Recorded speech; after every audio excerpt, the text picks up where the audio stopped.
2000 წელი, მეორე არჩევნები. ძალიან დიდი, ასე ვთქვათ, ეჭვის ქვეშ აყენებდა, რომ ვიყარო კენჭი, არ ვიყარო კენჭი. ღირს, არ ღირს, იმიტომ რომ მაინც ამდენი ხანია უკვე ვარ სათავეში, ხალხი დაიღალა, მეც უკვე აღარა ვარ პატარა ბიჭი და ასე შემდეგ. ესე იგი, ფაქტობრივად ის აბსოლუტურად ჯანმრთელი იყო იმისათვის, რომ შეძლებოდა, მაგრამ მე ვფიქრობდი მეორეზე. мотивация ეყოფა რეფორმატორული, ეხლა რა არის, იცი ძალიან მკვეთრი ცვლილებებისთვის მზად არის კიდე თუ არა. ეხლა ის რეფორმატორი იყო, რეფორმატორად იყო ცნობილი კაცო, 96 წელი შემთხვევით ხო არ გახდა ეტალონი საქართველოს არა. ესე იგი, მისი რეფორმებით გახდა, მიწის რეფორმა, ყველაფერი ეს მარტივი იყო, ეს ურთულესი რეფორმა, მაგრამ ქონდა კიდე ეს რეფორმატორული ჟინი თუ არა. იმიტომ რომ ამასაკში მე აღარ გაქვს. ეხლა მე მოკლე პასუხი ძალიან ძნელია, მაშინ რუსთაველი უნდა იყო. ჩემი ასე ვთქვათ არგუმენტი თუ შეიძლება ასე ითქვას, იყო ერთი რამ. დაწყებული იყო უზარმაზარი საქმე. ბაქო ჯეიჰანის პროექტი. რომელიც უნდა დამთავრებულიყო, უნდა გაგრძელებულიყო ყველა ვარიანტში. მას რო კენჭი არ ეყარა 2000 წელს ბაქო ჯეიჰანი არ გამოუვიდა. ბაქო ჯეიჰანი რო არ გამოსულიყო, მაშინ საქართველოს რა იქნებოდა? მისი სტრატეგიული მნიშვნელობა რა იქნებოდა? 1999 წლის 19 ოქტომბერს სტამბოლში ხელი მოეწერა პირველ ძალიან დიდ და მნიშვნელოვან ხელშეკრულებას ბაქო თბილისი ჯეიჰანის ნავთობსადენის მშენებლობასთან დაკავშირებით. დაამოწმა ამერიკის შეერთებული შტატების პრეზიდენტმა კლინტონმა. ეს იყო უმნიშვნელოვანესი გადაწყვეტილება. Не призываем журналистов, фотографов. Храните эти фотографии. Через какое-то время они станут уникальными и будет стоить дорого.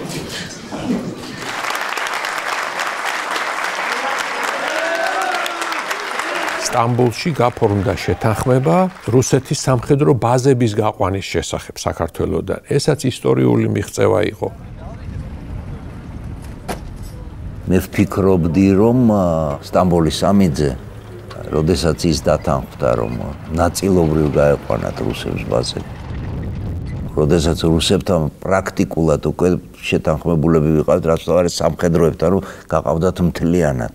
მე ვიფიქრე მაშინ, რომ ეს იყო არასწორი. ჩვენ სერიოზულად ვდგებით ამ საკითხზე, სერიოზულად და არა იმ ეფექტის გათვალისწინებით, რომ აი სამშვიდობოები გავლენ და აი ოჩახში ვარდაზე სამშვიდობოები გაიყვანეს. მე რა ვშვებდი, გამაგებინეთ. ვწდებოდი და სერიოზულად ვწდებოდი, იმიტომ რომ მას შემდეგ რაც რუსებმა ყველა ბაზა გაიყვანეს, მათი ფრონტი ჩრდილო კავკასიაზე მოშიშულდა. და აქედან ერთი ნაბიჯი რჩებოდა იმისკენ, რომ ნებისმიერი გზით ეს ბაზები უნდა დაბრუნებულიყო ამიერკავკასიაში, რაც მათ 2008 წელს გააკეთეს. ამ დღეებში თქვენ განაცხადეთ, რომ სანამ თქვენ იქნებით პრეზიდენტი, საქართველოს ვერავინ ვერ დააჩოქებს.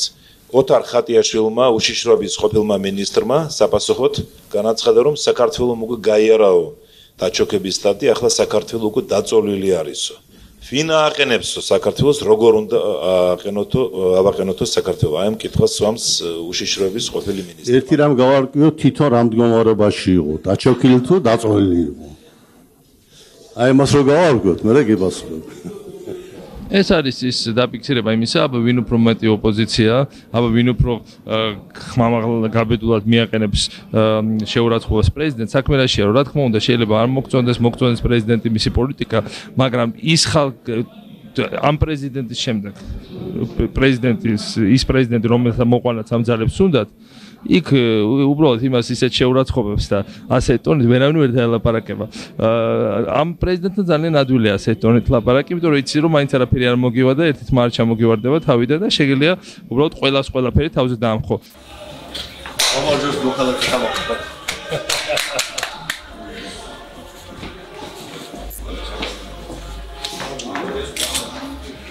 კარგად გამოიყურებით ჩვენი ტელევიზია. 7, 6, 5, 4, 3, 2, 1.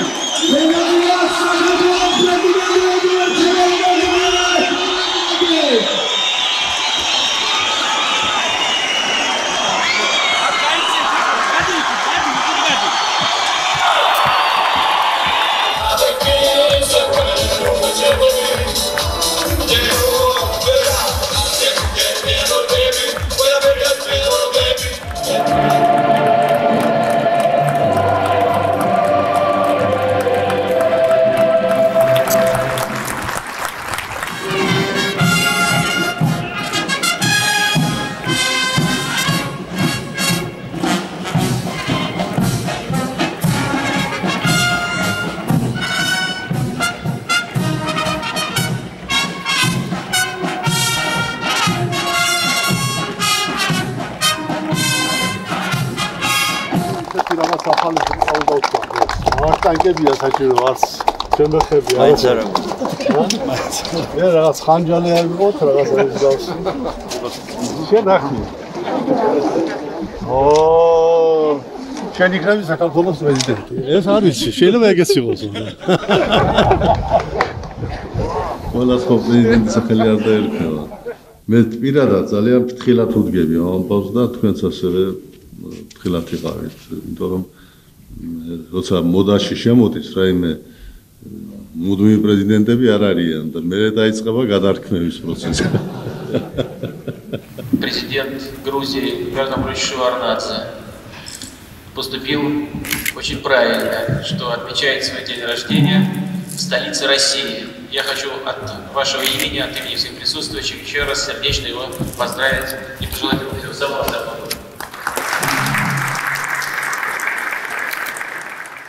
არ კარგავდა ის იმედს, რომ ადრე თუ გვიან რუსეთთან ნორმალური ურთიერთობები დამყარდებოდა. მაშინ უკვე რუსეთს ახალი პრეზიდენტი ყავდა, პუტინის სახით, ჰქონდა მასთან შეხვედრები, ჰქონდა მასთან საუბრები. სამწუხაროდ ობიექტურად უკვე მოვლენები ისე ვითარდებოდა, რომ აი ამ საერთო ენის გამონახვა სულ უფრო რთულდებოდა. განსაკუთრებით დამძიმდა სიტუაცია მას შემდეგ, რაც დაიწყო ჩეჩნეთის ეგრეთ წოდებული მეორე ომი. ჰუმანიტარული მოსაზრებებით მაშინ გადმოვიდნენ ლტოლვილები, მათი არ მიიღება წარმოუდგენელი იყო. იქ ომი იყო, იქიდან გარბოდნენ ქალები, ბავშვები, მათ შორის იყვნენ რა თქმა უნდა მამაკაცები, ეხლა ხელში არავის არ ეკავა ცნობა რომ ბოევიკია თუ ვინ არის. მოხდა ის რაც მე უთხარი მაგათ ბუმერანგად დაგიბრუნდებათ მეთქი სოხუმიდან, რასაც თქვენ აქ აკეთებთ მართლაც ისეა დაბრუნდნენ ჩეჩნები და დუდაევის ხელმძღვანელობა დაიწყო ომი რუსების წინააღმდეგ. მოადგენ 3500 მეტრი სიმაღლე ზღვის დონიდან. აი ამ ქეთს მოდის თოვლი, ყინვა და ბევრ ადამიანს, ბევრ ქალს მკვდარი ბავშვი ყავს ხელში. გაყინვისაგან. ნუ რა უნდა მექნა? გახსოვთ რუსეთმა მაშინ საქართველოს მოსთხოვა ნება დაერთოთ მათთვის სამხედრო ძალები გადაესროლათ საქართველოს ტერიტორიის გავლით და სამხრეთიდან შეეტიათ ჩეჩნეთისათვის. რაზეც რა თქმა უნდა საქართველოს ვერ დათანხმდებოდა, ეს იყო სრულიად მიუღებელი, ეს ნიშნავდა როგორც პრეზიდენტმა შევარდნაძემ განაცხადა დიდ კავკასიურ ომში საქართველოს ჩათვლას. ამას მოყვა ეს ცნობილი სავიზო რეჟიმი, რომელთაც არც რუსეთმა მოიგო რაიმე და არც საქართველომ. არ გაშვებამ რუსული ჯარისა შექმნა სიტუაცია, სადაც უკვე ყველაფერი შეიძლება მომხდარიყო, უკვე პირდაპირ ლაპარაკობდნენ. თავად პუტინმა თქვა ამის თაობაზე სოჩში, სადაც ძალოვანებს ხდებოდა და თქვა პირდაპირ შესაძლებელია спецоперации ჩატარება. С таким неприятным явлением мы столкнулись 2 дня тому назад. Самолеты, которые залетели со стороны России, бомбили деревни грузинские. Кстати, это не первый раз. Те причины, которые существуют, так сказать, и которые осложняют иногда наши отношения, они не могут служить, так сказать, поводом для того, чтобы бомбардировать деревни, так сказать. И хорошо, что жертв нет, но вообще-то ущерб нанесен очень большой, особенно российско-грузинским отношениям. Если речь идет о якобы бомбардировке сел Грузии, и одновременно мы слышим, что жертв нет, то возникает вопрос, что же это такая за бомбардировка? Если удары наносились по населенным пунктам, а жертв нет. Это, конечно, вызывает вопрос. Значит, либо удары вообще не наносились, либо они наносились не по населенным пунктам. Часть этих международных террористов находится на территории Грузии. К сожалению, для нас.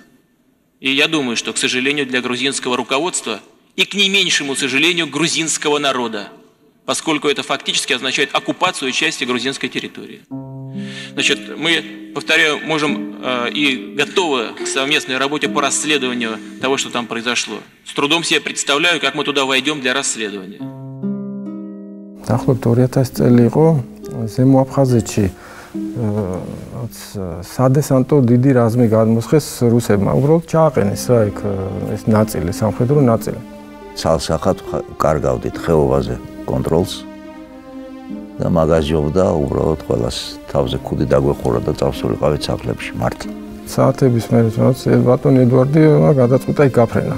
სულ მოულოდნელი იყო ისე უცბად გადაწყვეტა წასვლას, არც დაცვას აფრთხილებდა, არც არის და რა დღეში ვიყავით იცით? 10 წუთშიო მივფრინავო კოდორშიო. გაამზადეთ ვერ ფრინებიო. ეხლა ვიცი რა, ამ ლაპარაკი ამ დროს სულიად უაზროა, უშედეგო, უნაყოფო. დაცვა სულ აფრიაქებულო და სულ მზადყოფნაში იყვნენ, იმიტომ რომ როდის სად გადაწყვეტდა წასვლას ბატონი ედვარდი, არავინ არ იცოდა. გადის მართლა 15 წუთი და ციცვა მეძახის ლიფჩია და გელოდება. არაფერი ინფორმაცია, რაც ქონდა, რაც დავავლეთ, ხელი რაც ქონდა, ყველაფერი იქ შეიარაღება, მოკლედ გავფრინდით. და ველაპარაკები გვიციან ახლა ამ ერთ ფრენიდანაც, მე თქვი ემზარ რა ხდება, მაშინ ემზარი იყო იქ რწმუნებული. აქ ესე მდგომარეობაა, დაждდა პირდაპირ ხეობის პირასო, დასეს ბანაკიო, კბილებამდე შეიარაღებულები არიანო. ეს შენაერთი უყურებს უყველას სახეზე რა. არ არის ვიღაცა შენაერთი, ყველა ოფიცერი აბსოლუტურად და ასეულს ხელმძღვანელობს პოლკოვნიკის ჩინით ვიღაცა რა. არც ერთს არ აქვს ავტომატური იარაღი. ყველას აქვს ტყვიამფრქვევი და ყველას აქვს ჩადებული უკან მოკიდებული ყუმბარ ყორცნი რა თავისი ჭურვებით. აღარ უტყამ შეიარაღებს აქვს დანები და პისტოლე და ძიმე შეიარაღება ქვია, ამას ფეხოსანთა ჯარის რა.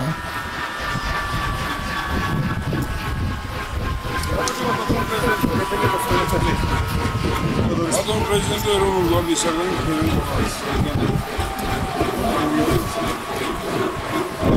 ერთ კილო შეჩაოსტობი არ გარეკოდი. ეს გავშვი. ჯენა, მარა გარდი. Так, десантия გადმომზდარი მთლიანად და ეს არის მეთაური. აგერ მეთაური. Господин президент, командир группы, полковник Асапов, здравия желаю. Очень надо решить. Если потом возреют какие-то другие решения на уровне правительства решать. Сейчас надо мирно расстаться. Но мне для этого нужно время, потому что сюда это было завезено 13 бортами вертолетов. Здесь и имущество, поэтому одновременно сразу это сделать я не могу. Тут это недалеко. Мы договорились, машины предоставили. 10 километров как раз на машинах можно до 107-го поставить. Да, мы предоставили, уже обговорили. И машины, и ребята помогут. Поможем обязательно. Давайте без осложнений. იქამდე ემზარე ვერტალიოტებითაც შეიძლება იქამდე გადაყვანა. ჩვენ ის რო არის, გადასასვლელამდე. ძისანი კი პიშკომბაი. რატო უნდა დავიხადოთ ამდე? რატო ვინ თხოვათ შემოსვლას? აგერ ფეხით. არაფერი არ უჭირთ, მანქანებზე დაუტვირთავთ იმას. ერთი რაც აქვს, და თვითონ фехит, арაფერი 10 км გაირო. არა, ბევრი. Визуально 70. Сколько людей? Рота 80 человек. 80. Да. Ну, 76. 76. Ну, я общее говорю. И мы уже посчитали. И материальные ценности. Это кровати, палатки, продовольствие, машины есть у нас? Есть. Найдем. Сколько понадобится? До моего отлета. Да. Точно. Договориться. Может, останетесь, господин президент, одна ночь? Иначе я должен, если сегодня не решится вопрос, должен принять решение о выводе вообще всех миротворцев из Абхазии. Все понятно, я сейчас с командующим согласен. Давайте, передайте. Есть. Я немножко побуду, так сказать, а вы давайте начинайте движение. Все понятно. Следите, что вы знали, все, весь мир сейчас. Я понял. Не только Москва. Я с президентом говорил сегодня, так сказать, они понимают. Он для Галдена как-то. Ты сюда გაუჭირდებათ ახლა ხელისებებას თუ აფეთქებულ ხილისთან. საზრდოა რა არაფერი. ჩვენ ინჟინერებს ვიცით რა გავიცეთ. მაშინ აფეთქებიათ. არა, მოგდანით. აი, მე მიშენ. აი, ეკლესიაში თუ ვიკადრებთ. ეკლესიაში. აი, ვერ მოგდანით. ეკლესიასადა. აი, გეგამსა. რა, გადამანდა სანავისი დაიძებნა სკოლა.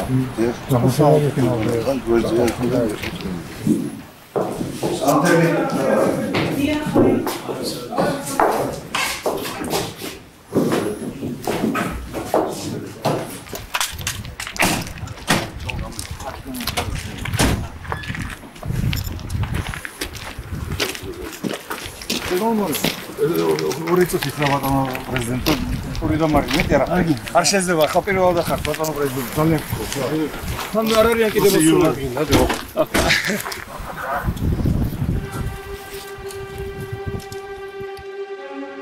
ვაიძულეთ რომ გასულიყვნენ ეს მომენტი არის ძალიან საინტერესო იმიტომ რომ პრეზიდენტებმა ილაპარაკეს ერთმანეთში თვითონ დამირეკა რომ თანახმარიან გასვლაზე უნდა ერთი თხოვნა აქვს რომ ეს გაკეთდეს დამცირების გარეშე.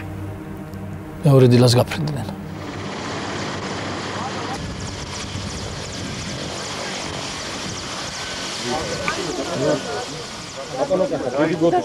ბატონო, რეალურად რა სიტუაციაა? აიდან შეიკრიბეთ ამდენი. რა სიტუაცია ბატონო?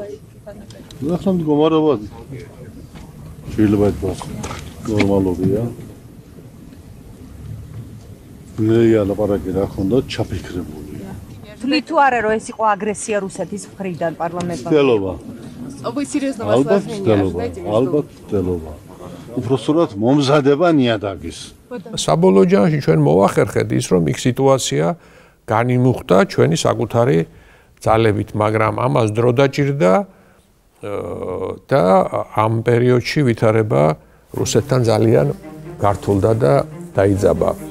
Сегодня, 23 августа, было совершено нарушение воздушного пространства и бомбовая атака по территории Грузии самолетами Российской Федерации. Დაბომბვის შედეგად გარდაიცვალა საქართველოს მოქალაქე, მძღოლი კაცი.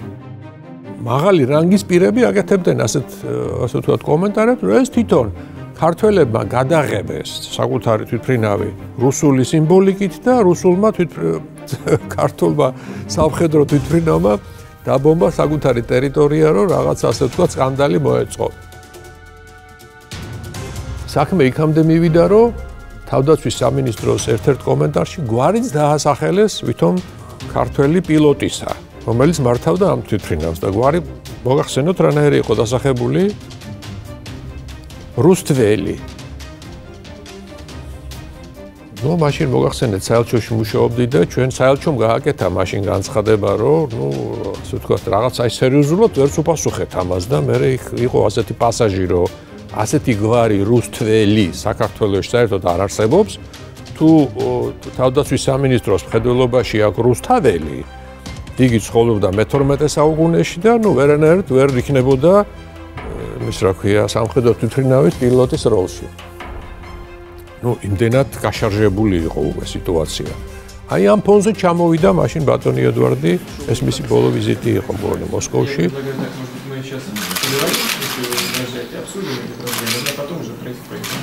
ძიმე შეხვედრები ყოველთვის გამოირჩეოდა რუსეთის ფედერაციის პრეზიდენტთან. ეს იყო მისი ალბათ საოცარი ნერვების და გამძლეობის გამოვლინება, რომელსაც შეეძლო, ყველას არ შეეძლო, ესე რომ ვთქვა. Так что мы будем решать абхазский вопрос мирными средствами только с помощью России и некоторых тех коллег, которые, так сказать, участвуют в этом процессе. Пусть не беспокоятся абхазцы, только надо им понять, что не будет самостоятельного абхазского государства. Никогда Россия не согласится с тем, что принять Абхазию ассоциированным, сейчас распускают такие слухи, ассоциированным и действительным членом российского государства. Это противоречит международному праву, и Россия никогда на это не пойдет. А совместными усилиями мы найдем мирное решение. Я уверен.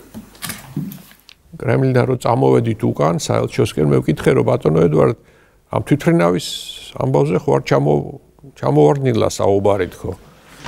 მას უკვე ქონდა ჩვენი ამერიკელი პარტნიორებისგან მონაცემები იმის თაობაზე კოსმოსიდან გადაღებული. მონაცემები, რომ ეს ნუ რუსეთთან შემოსული თვითმფრინავი იყო, რა თქმა უნდა. ხომ არ ჩამოგიგდიათ ამაზე საუბარი თქო და კიო, მე დავიწყე ამაზე საუბარიო და ნუ პასუხი ესეთი იყო, რომ ბატონო ედვარდ, ვიცი, მე ყველაფერი ვიციო. პარალელურად ვითარდება მოვლენები, რომელიც ნიშნავდა, მიანიშნებდა პირდაპირ რუსეთის დაინტერესებას ჩვენს ქვეყანაში უკვე შიდა პროცესებში ჩარევის, ქვეყანაში დესტაბილიზაციის გაჩენის. თოფის გასროლის საშუალება არ მივეცით. აი ომამდე არ მივიყვანეთ. იმიტომ რომ როგორც კი ომამდე მივიყვანდით, ჩვენთვის დამთავრებული იყო ყველაფერი. როგორ უნდა გვეუბნა 150 მილიონიან ქვეყანასთან. მაინც ხერხდებოდა ის, რომ ეს ურთიერთობები დაბალანსებულიყო რუსეთთან და კრიტიკულ ზღვარამდე არ მისულიყო. მიუხედავად ყველაფრისა, ჩვენ რუსეთთან გვქონდა იმ წლებში სავაჭრო ეკონომიკური ურთიერთობები, სამთავრობათა შორისი მექანიზმი არსებობდა ეკონომიკური, სავაჭრო პრობლემების მოსაგვარებლად.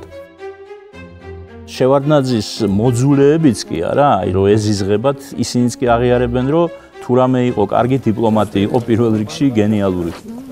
Президент Грузии Эдуард Амвросович Шеварднадзе избрал совершенно правильный курс. Мы не можем исключить проблему, допустим, Южной Осетии из общих кавказских проблем.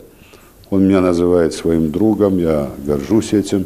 ცხინვალის მიმართულებით გააქტიურდა ეუთო და ევროკავშირი იქნა შემოყვანილი ამ საქმეში, რომელმაც დაიწყო დონორობა. ყოველწლიურად 2-3 მილიონი ევრო შედიოდა კონფლიქტის ზონაში რაღაც აღდგენითი სამუშაოებისთვის. მაშინ როცა ეგრეთ წოდებული სამხრეთ ოსეთის რესპუბლიკის სახელმწიფო ბიუჯეტი წლიური იყო $1 მილიონი. მაშინ ალბათ არც ეხლა მეტი. იქ არაფერი არ იწარმოება, მოსკოვი რასაც აძლევდათ, ეგ იყო. აი მაგალითად შეიქმნა სამართალდამცავი ორგანოების საკოორდინაციო ცენტრი ასეთი, რომელშიც რუსი არ შედიოდა, მარტო ჩვენ და ცხინვალი. მერე შეიქმნა, აი ეს უნდა შექმნილიყო საბაჟო ერთობლივი ჩვენ და ცხინვალი. ამას ეხმარებოდა, ასე ვთქვათ, დასავლური სტრუქტურები, ევროკავშირი პირველ რიგში ამისთვის ჩამოდიოდნენ ფულს.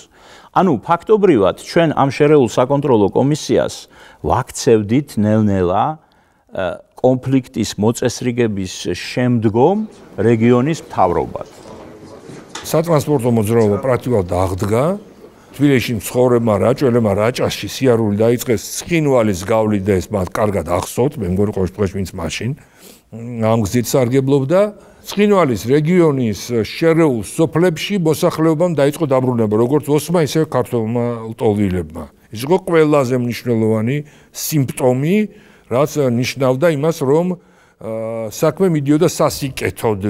შევიდნენ ქართული კომპანიები, შევიდა ქართული ბანკები, რამდენიმე, რომელმაც დაიწყეს იქ მუშაობა, ხო? ეს იყო ამ პირადი ურთიერთობებით. ურეკავდა პირადად თვითონ ვინც იყო მაშინ ჩივიროვი, ისიც ურეკავდა, მახსოვს ერთხელ მითხრა ბატონო ედუარდმა, რომ ჩივიროვმა დაარეკაო, რომ რაღაც გაზის პრობლემა შეექმნათ იმათ და იქნებ მივაწოდოთ და მივაწოდეთ გაზი. დენის ფულს საქართველოს ბიუჯეტი უხდიდა ცხინვალის რეგიონს, კაცო. დენი, გაზი, ყველაფერი ნაყიდი ყო ჯიბეში გვესხდნენ. გოგი თოფაძემ გააკეთა ისეთი ჟესტი, ინვესტირება მოახდინა, ცხინვალის ლუდის ქარხანა აღადგინა. თბილისიდან ლუდი აღარ შედიოდა, თოფაძის ლუდი. ну ახლა სხვა ფირმები შეიძლება კასტელს და ვიღაცას შექონდა, მაგრამ ყაზბეგის ლუდი არ შედიოდა. და ცხინვალს დაუთმო ეს ბაზარი. და ამით რა პოლიტიკური ის ქონდა, იცით, დივიდენდი.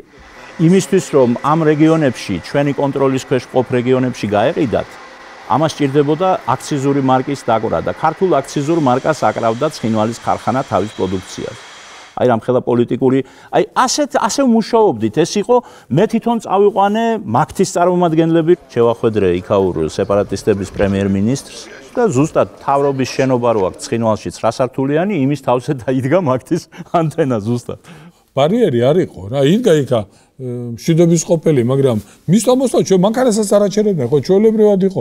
ჩვენ მაქტიკომმა 18 სადგური ავაშენეთ იქა ოსეთის ცხინვალის რეგიონში, სამხრეთ ოსეთის ტერიტორიაზე. და ჩვენი თანამშრომლები იყვნენ ადგილობრივი ინჟინრები, რომელსაც ჩვენ აქედან უხდიდით ხელფასს და ყველაფერს. ამ ხალხს ჩვენ ალტერნატივა შევუქმენით, ეს ხალხი, ეს ცხინვალი აქეთკენ ვატრიალებდით, არა? ის ერგნეთის ბაზრობა იყო, რომელიც ქმნიდა, ასე ვთქვათ, თანამშრომლობის საფუძველს. მოხდა ის, რომ ოსეთის ტერიტორიაზე ტრიალებდა ლარი. დღეს ეხა იქ ტრიალებს რუსული რუბლი. რუსული რუბლია ეხა იქ. ერთის მხრივ ეს იყო კომუნიკაციის და ურთიერთობის დალაგების საუკეთესო საშუალება და პრაქტიკულად საყოფო ცხოვრების დონეზე ქართულ-ოსური კონფლიქტი ამოწურული იყო. მეორე მხარეს იყო დივერსია ქართული ეკონომიკის მიმართ. უამრავი ქართველი ჩინოვნიკი ადგილობრივი და თბილისშიც ხელს ითფობდა ამას. ძალიან დიდი რაოდენობით შემოდიოდა. ეს საწვავი, ხორბალი და სხვა ასეთი სიგარეტით ამაზე აღარ მაქვს ლაპარაკი. დაახლოებით 12 მილიარდი დოლარის დარტყმა მიადგა საქართველოს ეკონომიკას ამ წლების განმავლობაში, როგორც ამბობს ზოგიერთი ექსპერტი. მე ეკონომისტი არ ვარ და შეიძლება წლების განმავლობაში გრძელდებოდა, ხო? ამის შესახებ ბატონ ედუარდს, როცა პრეზიდენტი იყო, უთხარი, რომ ამოიხრა და მითხრა, რომ განა არ ვიცი. მაგრამ ხალხი ახლოვდება ერთმანეთთან, ეს გადამტერებული ხალხი ერთმანეთთან ახლოვდება, ბიზნესი ახლოვებსო რა. განა არ ვიცი, რომ კონტრაბანდა არისო რა. რა ვქნაო? რომელი ამ ორ უბედურებას შორის ნაკლები უბედურება უნდა ავირჩიო. ბატონი ედუარდი ამას ძალიან კარგად აცნობიერებდა და ჩვენ ამაზე გქონდა არაერთი საუბარი. აი ამ საუბარმა განაპირობა შემდეგი ნაბიჯი. მოგელაპარაკე მიშას, ბატონი ედუარდის დავალებით. მიშა მაჭავარიანი იმ მომენტში არის შემოსავლების მინისტრი. მე ჩავედი ცხინვალში და მოველაპარაკე კონტრაბანდისტებს, რომელსაც შემოქონდათ რუსეთიდან საწვავი. ეს არის ივლისი 2000 წლის. ჩვენ შევისყიდით თელ ივლისის ნავთობის მთელ რაოდენობას და მე რაც ვიზამდით ეს ჩვენი საქმეა. კონტრაბანდისტებს მოაწყეს ამ ამბავმა, იმიტომ რომ შედარებით დაბალ ფასში გვაძლევდნენ, მაგრამ სამაგიეროდ უცებ იცლიდნენ ხელს. და ნახევარი განმავლობაში. ეს ნახევარიც იყო უზარმაზარი შემოსავალი მაშინ იმ ივლისისთვის ბიუჯეტში საქართველოსთვის. ესეც უკანონობა იყო, რასაკვირველია, მაგრამ სულ არაფერს ესჯობდა ალბათ, ხო? აქ ამბავი ატყდა თბილისში. იქ ხო ატყდა ცხინვალში ჩინოვნიკებმა, ხო? იქ ჩინოვნიკებმა ისინი თავი გაიგიჟეს, იმიტომ კი არა რომ თქვა იქიდან დიდი შემოსავალი დაკარგეს. იქ ჩინოვნიკებს არც ჰქონდათ იქიდან შემოსავალი, კონტრაბანდისტებს ჰქონდათ და ლოხა ჩიბიროვს ჰქონდა მაშინდელი დე-ფაქტო პრეზიდენტის შვილს. ალაგირში, ჩრდილო-ოსეთში იყო განლაგებული FSB ცენტრი, ოფიცრების, რომლებიც მართავდნენ აი ამ კონტრაბანდის მეშვეობით დარტყმას ქართულ ეკონომიკას. და ისინი გადაირიე. იმათო ჩინოვნიკებს აიძულეს, რომ ჩინოვნიკები აიძულეს, რომ შეშფოთებული იყვნენ და გარდა ამისა, ჩვენი ჩინოვნიკები, გინდა ადგილობრივი, გინდა ესე იგი რამდენი მივიდა ბატონ ედუარდთან და რამდენმა შეაწუხა მე არ ვიცი. მოკლედ იმდენი ქესვის ამბავი ჩაშალეს. მიუხედავად იმისა, რომ აი ხო გეუბნებით, რომ ეს ძალიან ეფექტური სვლა გამოვიდა იმ ერთი თვისთვის. Главное заснять. დარბაზზე არ ხუჭავდა თვალს, ამბობდა ამას, მაგრამ ძალიან რთული იყო მისთვის უკვე აი ამ ყველა მხრიდან ადამიანია, ხო? ასაკოვანი ადამიანი არ შეიძლება რომ ყველაფერს გაუძლო. გარედან, შიგნიდან, ქვემოდან, ზემოდან, ყველა მხრიდან რაც არ უნდა ძლიერი პიროვნება იყო, თუ რეპრესიებს არ ახორციელებ, ხო? ფიზიკურად არ სპობ ადამიანებს, ძალიან რთული ესე რა ქვია, დემოკრატიული მეთოდებით ებრძოლო ხალხს, რომელსაც დემოკრატიული აზროვნება არ აქვს და არ შეიძლება კონდეს. ჩვენ იქ სხვა თამაშს ვთამაშობდით, არა? რუსეთი იძულებული იყო, რომ ღიად ვერ ახერხებდა იმათ მხარდაჭერას, იმიტომ რომ შუამავლის როლი მივაკუთვნეთ. მშვიდობის ყოფილის როლი. ამიტომ იძულებული იყო, რომ საერთაშორისო თანამეგობრობის წინაშე თავი გამოეჩინა ისე, თითქოს მართლა ნეიტრალურია. სინამდვილეში ყველა მიცოდა, რომ არ არის ნეიტრალური და ის რეჟიმები საერთოდ არ იარსებებდნენ. რუსეთის შექმნილი იყო ელემენტარულად, ვერანაირი აფხაზი და ოსი, ჩვენ ვერაფერს ვერ გაგვიბედავდა, რომ არა რუსეთი, ხო? ეს იცოდა ყველა, მაგრამ ფასადზე ეს არ იყო. იქ ძალიან პატარა ოქმი მივიღეთ ჩვენ და ამ ოქმში იყო ჩამოთვლილი 4 პუნქტი. რას ნიშნავს ქართულ-ოსური კონფლიქტის მოწესრიგება, რისგან შედგება. პირველი ეწერა უსაფრთხოების უზრუნველყოფა კონფლიქტის ზონაში, მეორე ეწერა ნდობის აღდგენა მხარეებს შორის, მესამე იყო რეგიონის ეკონომიკური აღორძინება, ანუ აღდგენა კონფლიქტისგან რაც დანგრეული იყო და მეოთხე იყო სრულმასშტაბიანი პოლიტიკური მოწესრიგება. ხო და აი დაახლოებით 2000 წლისთვის აი ეს პირველი 3 პუნქტი შესრულებული იყო, ანუ დადგა ბოლო პუნქტის დრო, ხო, რომ პოლიტიკური მოწესრიგება. პოლიტიკური მოწესრიგება რას ნიშნავდა? რომ განსაზღვრული იყო ცხინვალის რეგიონის სტატუსი საქართველოს შემადგენლობაში, ხო? ისეთი სტატუსი, რომელიც მისაღები იქნებოდა ჩვენთვისაც და სეპარატისტებისაც. და ბოლოს უკვე ოფიციალური, ასე ვთქვათ, მხარე ამ საქმის ბატონი ჩიბიროვის მაშინდელი სამხრეთ ოსეთის მხარის პრეზიდენტის შეხვედრა, პრეზიდენტ შევარდნაძესთან ორი შეხვედრა, მათ შორის ერთ-ერთი მათგანი, რომელსაც მე პირადად ვესწრებოდი, ეს გახლდათ შეხვედრა ლიკანში, სადაც საუბარი იყო იმაზე, თუ რა სტატუსი უნდა ჰქონოდა სამხრეთ ოსეთის საქართველოს სახელმწიფოში. Поздравляю всех присутствующих с тем, что сделан третий значительный шаг.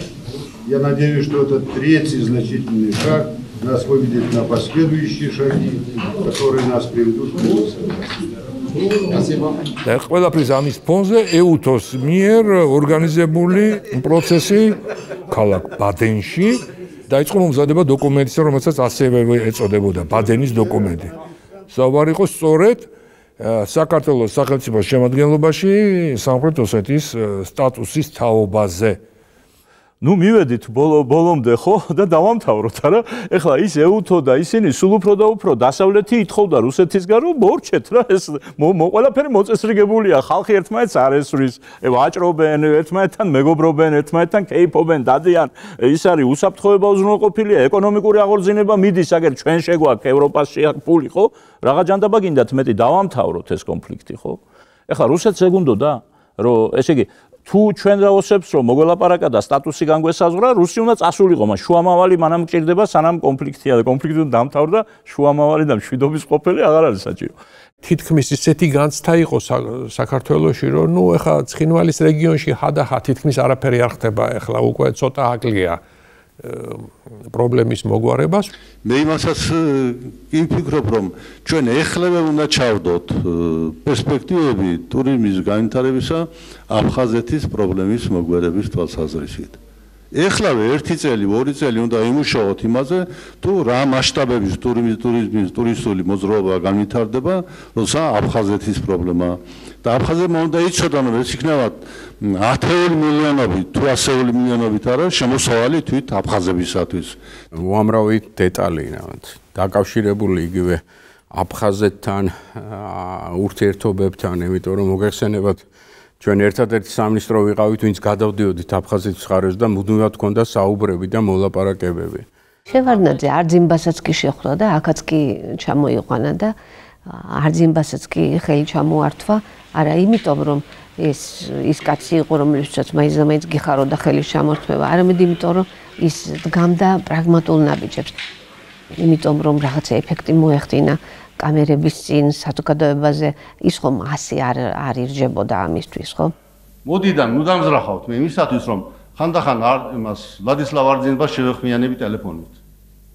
მე არ ვიცი თქვენ როგორ წარმოგიდგენიათ ახლა, ეს ძალიან სასიამოვნო პროცედურაა ჩემთვის.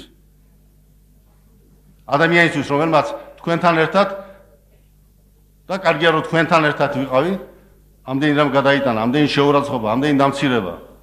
მაგრამ მე ვიცი რომ თუ არ იქნება ქართულ-აფხაზური დიალოგი, თუ ქართველები და აფხაზები ერთმანეთთან ვერ მოძიებნიან საერთო ენას, ისე მშვიდობა არ დამყარდება. ჩვენ როცა შევხვდით მე და არძიმბას თბილისში, შევთავაზეთ რომ რაც შეიძლება ნაკლები ვილაპარაკოთ ომის მიზეზებზე. იმიტომ რომ თუ ეს ამ საუბარს დავიწყებდით, მაშინ ამ შეხვედრას მიზანი არ ექნებოდა, ის არ გათავდებოდა საერთოდ. არძიმბა როგორ არ უყვარდა.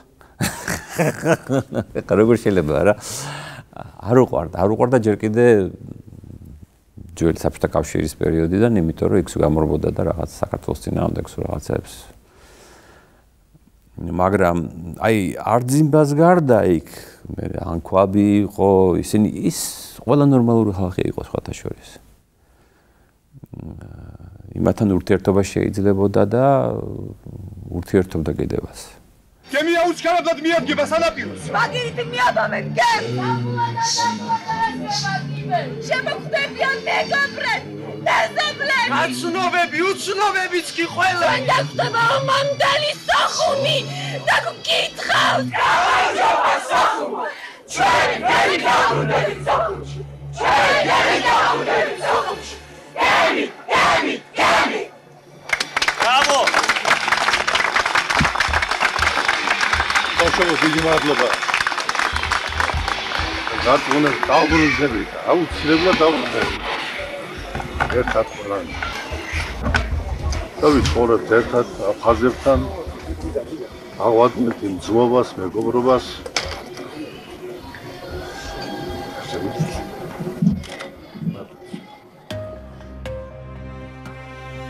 სანამ შევარდნაძე იყო პირდაპირ უნდა ვთქვათ, არ შეწყვეტილა მუშაობა აფხაზეთის დაბრუნების საკითხს. შევარდნაძე თვითონ ეს არის ურთულესი პროცესი იქნება, უძნელესი პროცესი იქნება, ხანგრძლივი, მაგრამ შევარდნაძე ამას არ უყურებდა როგორც რაღაც მითს და როგორც რაღაც აბსტრაქციას.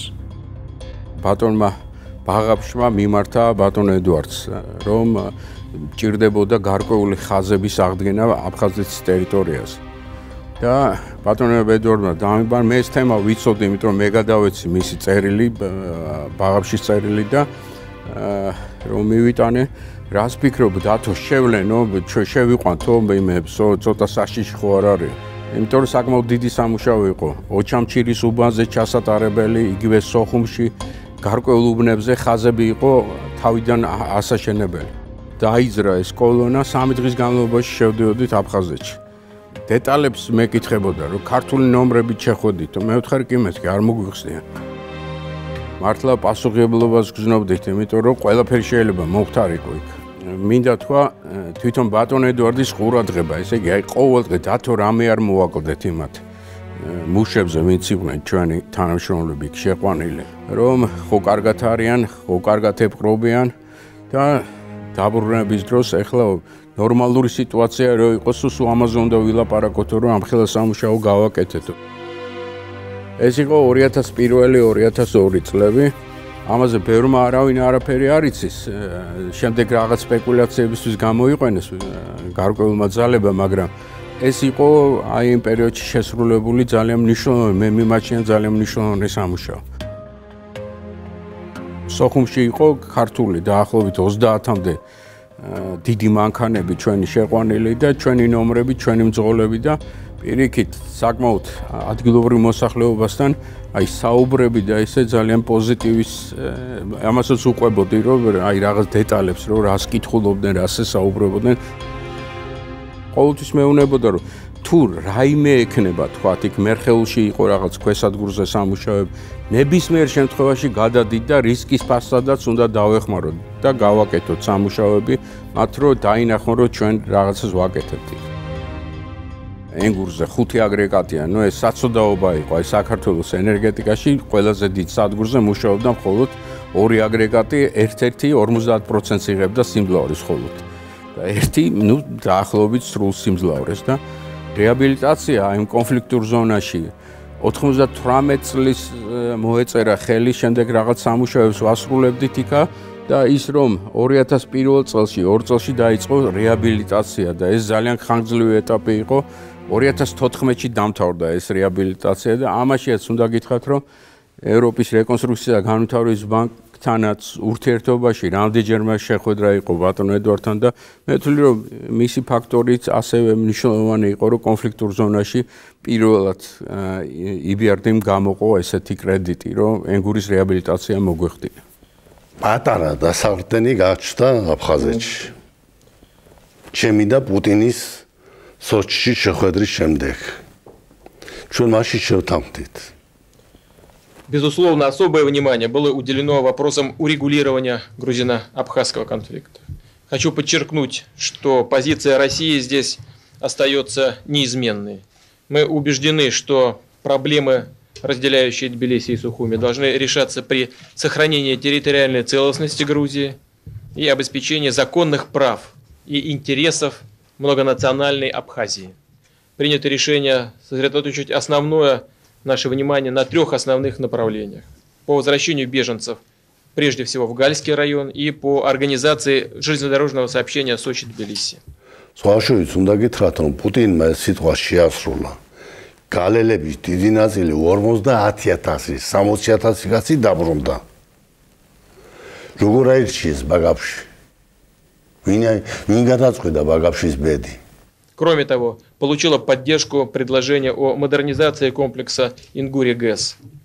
Эти и ряд других договоренностей отражены в итоговом заявлении, принятом нами только что. აი ახლა ამას გამოყენება უნდა იმხრივ, რომ არა ხმაურით, არა რეკლამით, არამედ აი ესე ნაბიჯ ფეხი უნდა მოიგდო აფხაზეთში, რომ შენ ანგარიში გაგიწიონ მერე. მე ასე ვხედავ, ახლა რომ ომი დაიწყონ ჩვენმა ხელისუფლებამ დაიწყოს აფხაზების წინააღმდეგ, ეს იქნება შეცდომა. არც არაფერი გამოვა მისგან, იმიტომ რომ რუსეთი დგას მის უკან. ამიტომ აი ესეთი სვლები, შეუმჩნეველი, უხმაურო სვლები, არა რეკლამირებული სვლები. მე ასე წარმოვიდგენია, რომ ეს არის ახლა გარდუალი ამოცანა. შევარდნაძე თუნდაც იმაშიც იყო გენიოსი, რომ რუსეთი კი ეს სეპარატისტული რეჟიმები რუსეთმა შექმნა და რუსეთი იყენებდა ჩვენ წინამდე აღიარება მოდე მაინც არ მივიდა, ხო? ამ აღიარებას მნიშვნელობა აქვს. ეს შეიძლება ვიღაცამ ჩათვალოს ფორმალობა. ეხლა რუსები უკვე მიხვდნენ, რომ იმით რომ ცხინვალში ჩვენ მოგცეს გარკვეულწილად კარტ-ბლანში მეტი თავისუფლება მოგცეს ვიდრე აფხაზეთში და ეს განპირობებული იყო ეკონომიკური მოსაზრებებით, რა კი ცხინვალი ღარიბია და ამიტომ ვითომ ჩვენ საქართველოს ხარჯზე გამოკვებილი იყვნენ, ხო? ამით ჩვენ მოვიპოვეთ პოლიტიკური დივიდენდები. ამას რუსები არ ელოდნენ. ამიტომ რუსეთს ჰაერივით ჭირდებოდა პროვოკაცია იქ, რომ არეულიყო სიტუაცია.